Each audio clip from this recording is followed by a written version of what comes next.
दिनेश कुमार, प्रवक्ता यांत्रिकी, government polytechnic college Ajmer. आज डिस्कस करेंगे हम। इससे प्रीवियस लेक्चर में डिस्कस किया था कि फ्यूल इंजेक्शन सिस्टम होता क्या है। आज डिस्कस करेंगे फ्यूल इंजेक्टर होता है और कितने टाइप के फ्यूल इंजेक्टर सिस्टम होते हैं, उसके बारे में डिस्कस करेंगे कि फ्यूल इंजेक्टर क्या होता है। पहले तो जो फ्यूल इंजेक्टर है वो हमेशा डीजल इंजन में काम में लेते हैं। डीजल इंजन में क्या होता है कि जैसे ही पिस्टन है बॉटम डेड सेंटर से टॉप डेड सेंटर में पहुंचता है, तो उस केस के अंदर क्या होता है, जो एयर है वो एयर कंप्रेस होना स्टार्ट कर देती है। और जैसे टॉप डेड सेंटर पे पहुंचता है तो एयर कंप्रेस हो जाती है। उस कंप्रेस होने के कारण क्या होता है, जैसे ही एयर कंप्रेस हुई उस कंडीशन के अंदर क्या होता है, इनलेट वाल्व के थ्रू, जैसे इंजेक्टर है, उस इंजेक्टर का वाल्व ओपन होता है और वहाँ से जो फ्यूल है वो फ्यूल क्या करता है, उस सिलेंडर के अंदर एंटर कर जाता है। जिससे क्या होता है, जैसे ही फ्यूल सिलेंडर में एंटर करता है तो इंजेक्टर की हेल्प से जो फ्यूल है वो छोटे छोटे पार्टिकल में कन्वर्ट हो जाता है, ऑटोमाइज हो जाता है, जिससे प्रॉपर क्या होता है, एयर और जो फ्यूल है उसकी मिक्सिंग हो जाती है, जिससे फ्यूल बर्न हो जाता है। तो जो फ्यूल बर्न हो रहा है, जो इंजेक्टर काम में ले रहे हैं, तो कितने टाइप्स के इंजेक्टर काम में, जनरली दो टाइप्स के इंजेक्टर काम में लेते हैं। तो एयर इंजेक्टर और दूसरा है एयरलेस इंजेक्टर या सॉलिड इंजेक्टर। जो एयर इंजेक्टर है वो एयर इंजेक्टर आज के ज़माने में बहुत कम काम में लेते हैं। जनरली जो काम में लेते हैं सॉलिड टाइप के इंजेक्टर काम में लेते हैं। तो हम डिस्कस करेंगे कि जो इंजेक्टर है उस इंजेक्टर के टाइप्स क्या क्या होते हैं। जैसा टाइप्स ऑफ इंजेक्शन सिस्टम है, बताया इंजेक्शन सिस्टम दो तरह के होते हैं, एक तो एयर इंजेक्शन सिस्टम और दूसरा क्या होता है, एयरलेस इंजेक्शन सिस्टम या सॉलिड इंजेक्शन सिस्टम।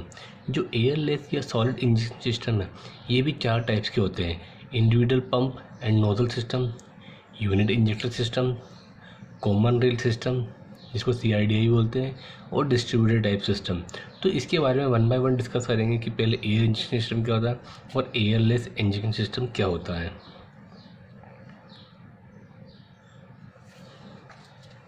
तो जो एयर इंजेक्शन सिस्टम है उस एयर इंजेक्शन सिस्टम के अंदर एयर को कंप्रेस की जाती है।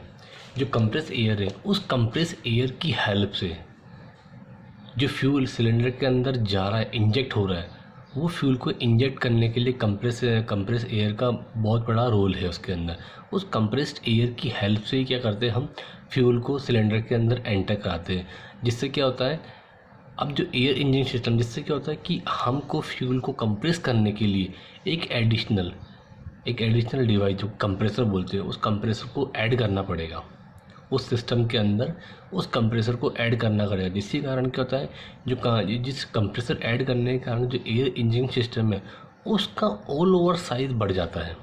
ऑल ओवर साइज़ भी बढ़ जाएगा और उसका वेट भी बढ़ जाएगा, क्योंकि हमने एक कंप्रेसर डिवाइस उसमें ऐड कर दी कंप्रेस एयर की हेल्प से एयर को इंजेक्ट कराने के लिए। तो उसकी हेल्प से क्या हुआ, उसके अंदर उस सिस्टम का जो वेट है वो इंक्रीज़ हो गया।